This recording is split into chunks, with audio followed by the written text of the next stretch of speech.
Shalom sahabat yang baik hati, salam sehat selalu bagi kita semuanya. Marilah kita bersatu di dalam doa. Bapa di dalam sorga, terima kasih Tuhan untuk penyertaan-Mu, kebaikan-Mu dalam hidup kami. Saat ini kami hendak merenungkan firman Tuhan. Berfirmanlah Engkau ya Allah, sebab kami telah siap untuk mendengarkannya. Amin.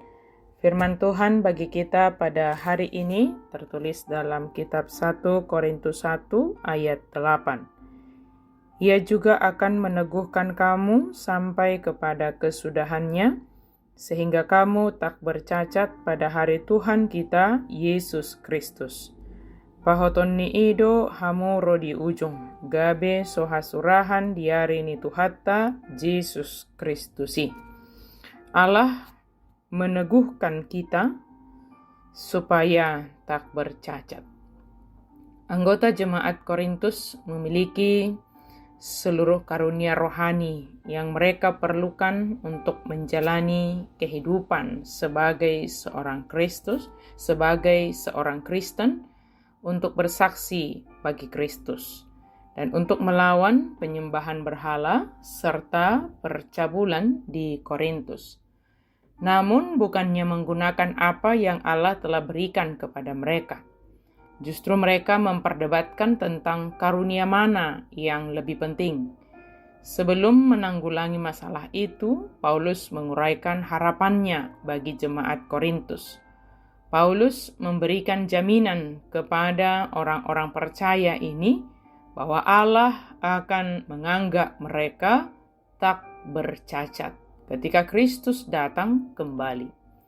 Jaminan ini bukan karena karunia-karunia hebat atau prestasi gemilang mereka, melainkan karena karya Yesus Kristus bagi mereka melalui kematian dan kebangkitannya. Semua orang yang percaya kepada Tuhan Yesus akan dianggap tidak bercacat ketika Yesus Kristus datang kembali.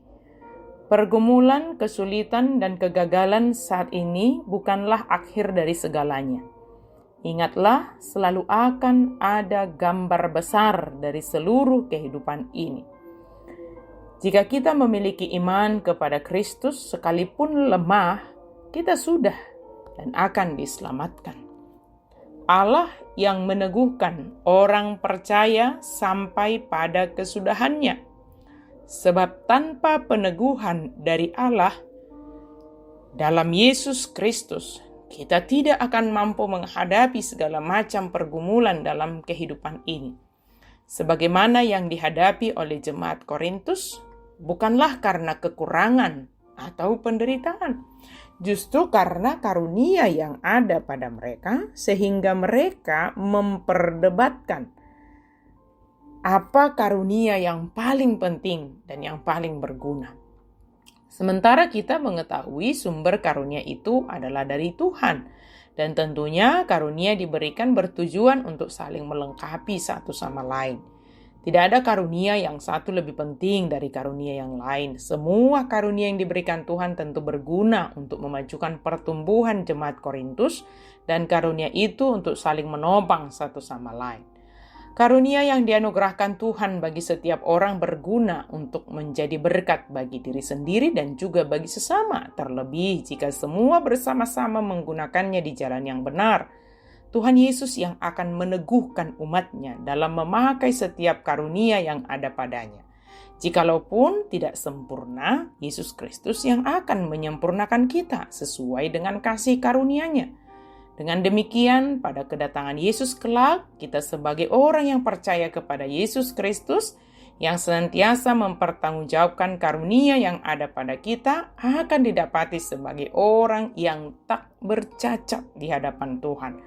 Kasih karunia Yesus Kristus meneguhkan kita, sehingga pada kesudahannya dan membuat kita tak bercacat pada saat kedatangannya kelak. Jadi ingatlah, kasih karunia Tuhanlah yang menyempurnakan kita, yang melayakkan kita, sehingga kita dapat menghadapi penghakiman itu kelak. Maka terimalah kasih karunia Yesus Kristus melalui iman percaya kepadanya. Amin. Mari kita berdoa. Terima kasih Tuhan untuk firman-Mu.